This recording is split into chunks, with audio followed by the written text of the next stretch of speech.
भारत देश में राम मंदिर के निर्माण की खुशी में सभी देशवासी बहुत ही खुश थे और रामलला की मूर्ति की स्थापना के दिन सबने दिवाली मनाने की सोची।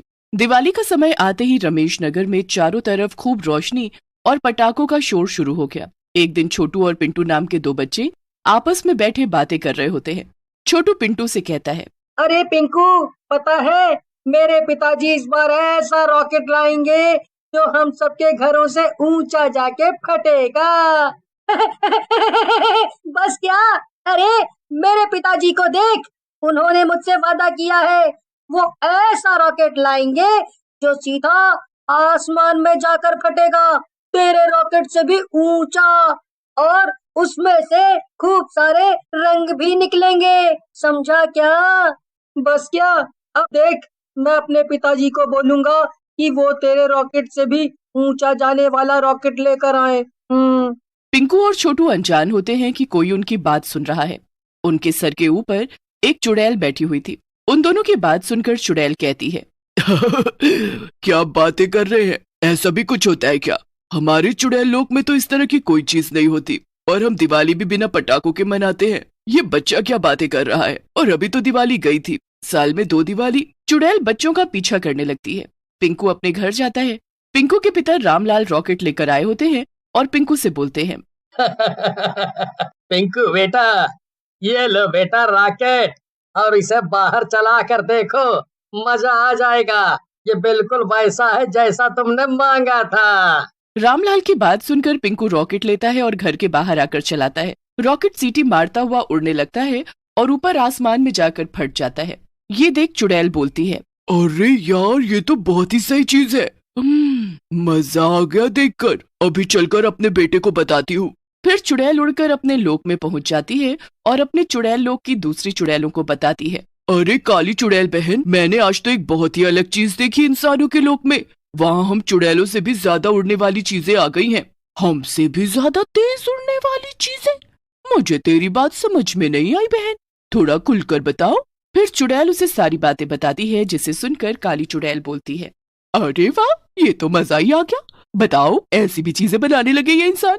ये पटाखे अगर हम चुड़ैलों के लोक में आ जाए तो मजा ही आ जाएगा। फिर काली चुड़ैल और चुड़ैल मिलकर रॉकेट और पटाखे चुड़ैल लोक में लाने की योजना बनाते हैं और योजना के अनुसार पिंकू के घर पर रखे हुए पटाखे उठाने लगती हैं और थोड़ी ही देर में सारे पटाखे उठाकर वहाँ से चली जाती है। अगली सुबह पटाखे न पाकर पिंकू रोने लगता है, माँ, पिताजी, मेरे पटाखे ना जाने कहाँ चले गए। रात में मैं उन्हें अपने पास रखकर ही सोया था। अरे तुम चिंता मत करो पिंकू बेटा, ढूंढ लो। अगर नहीं मिलता है तो मैं तुम्हें नए लाकर दे दूंगा, समझे? ऐसा कहकर रामलाल वहाँ से अपने काम से चला जाता है।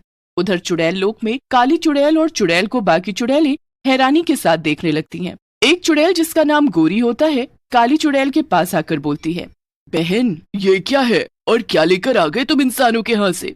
गोरी चुड़ैल की बात सुनकर काली चुड़ैल हंसने लगती है और बोलती है, मेरी काली बहन, इन्हें पटाखे कहते हैं। पटाखे? और इंसानी लोग इन्हें चलाकर बहुत खुश होते हैं, इसलिए मैं भी इन्हें लेकर आ गई हूँ। लेकिन बहन, तुम इन्हें चलाओगी कैसे? इन्हें तो चलाना पड़ता है। गोरी चुड़ैल की बात सुनकर काली चुड़ैल बोलती है, अरे तुम चिंता मत करो गोरी बहन, मैंने इसे चलाने का तरीका इंसानों को देखकर सीख लिया है। ऐसा कहकर काली चुड़ैल एक रॉकेट लेती है और उसे आसमान की तरफ मुंह करके चलाने लगती है। रॉकेट आसमान में उड़ता है और जाकर फट जाता है। सारे चुड़ैल लोग के निवासी खुश हो जाते हैं। गोरी चुड़ैल बोलती है, वाह काली चुड़ैल, क्या चीज है ये, मजा आ गया। लाओ मुझे भी दो, मैं भी चला। ऐसा कहकर गोरी चुड़ैल रॉकेट चलाती है, लेकिन वो गलती से नीचे गिर जाता है और इधर उधर तेजी से घूमने लगता है। अरे वाह, ये तो बहुत ही जबरदस्त चीज है, मजा आ गया। इसे तो मैं रखूंगी अपने पास और इंसानों को परेशान करूंगी। गोरी चुड़ैल की बात सुनकर काली चुड़ैल और चुड़ैलें भी हंसने लगती हैं और बोलती हैं, तूने तो हम दोनों बहनों के मुंह की बात छीन ली। सचमुच मैं तो इसके बारे में ही सोच रही थी। फिर रामलला की स्थापना का दिन होता है। सभी बहुत खुश होते हैं और दिवाली मनाते हैं। चारों तरफ पटाखे ही पटाखे फट रहे होते हैं। चुड़ैलें भी सुंदर औरतों का रूप बदलती हैं और लोगों के बीच में चली जाती हैं। सुरेश नाम का एक गांव वाला वहां पटाखे चला रहा होता है।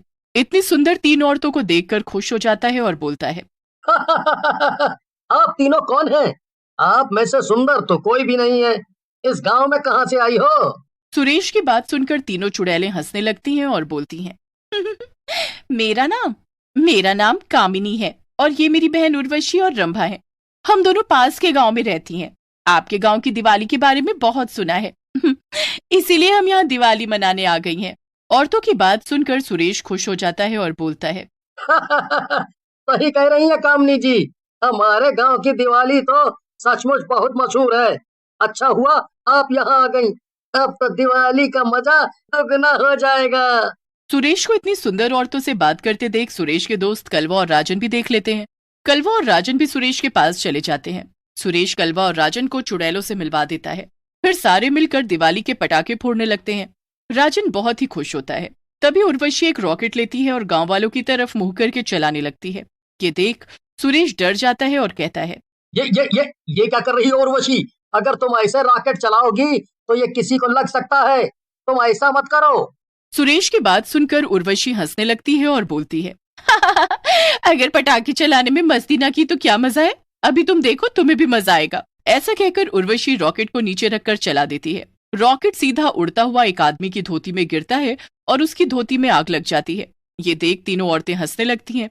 आदमी को बहुत जोरों से गुस्सा आ जाता है और वो उन लोगों के पास आकर कहता है तुम सब लोगों को तमीज नहीं है क्या? अभी मेरे साथ बुरा हो जाता तो। लेकिन तीनों चुड़ैलों पर उस आदमी की बात का कोई असर नहीं होता और वो चुड़ैलें हंसती रहती हैं। ये देखकर आदमी को गुस्सा आ जाता है और उर्वशी को एक थप्पड़ मार देता है। थप्पड़ लगते ही उर्वशी अपने असली रूप में आ जाती है और आदमी को गले से पकड़ लेती है। तेरी इतनी हिम्मत, तू हम चुड़ैलों पर हाथ उठाएगा? आज तेरी मौत पक्की है। ऐसा कहकर चुड़ैल आदमी की गर्दन मरोड़कर उसे मार डालती है। चुड़ैलों को देखकर गांव में अफरा तफरी मच जाती है। मजा आ गया चुड़ैलों, क्या भगदड़ मची है पूरे गांव में। ऐसा नजारा कभी नहीं देखने को मिलेगा। गोरी चुड़ैल की बात सुनकर काली चुड़ैल कहती है सही कह रही हो बहन, ऐसा नजारा कभी नहीं मिलेगा। क्यों ना इस नजारे को और भी अच्छा बना दे। ऐसा कहकर काली चुड़ैल सारे पटाखों में आग लगाकर गांव वालों की तरफ फेंक देती है। पूरे गांव में आग लग जाती है। इधर गांव वाले गांव के पंडित जी के पास जाते हैं और उन्हें सारी बात बताते हैं, जिसे सुनकर पंडित जी कहते हैं मेरे गांव वालों, ये चुड़ैल का मामला है। तुम्हें किसी तांत्रिक के पास जाना चाहिए। मैं इसमें क्या कर सकता हूँ? अरे पंडित जी, तांत्रिक के पास जाने का समय नहीं है।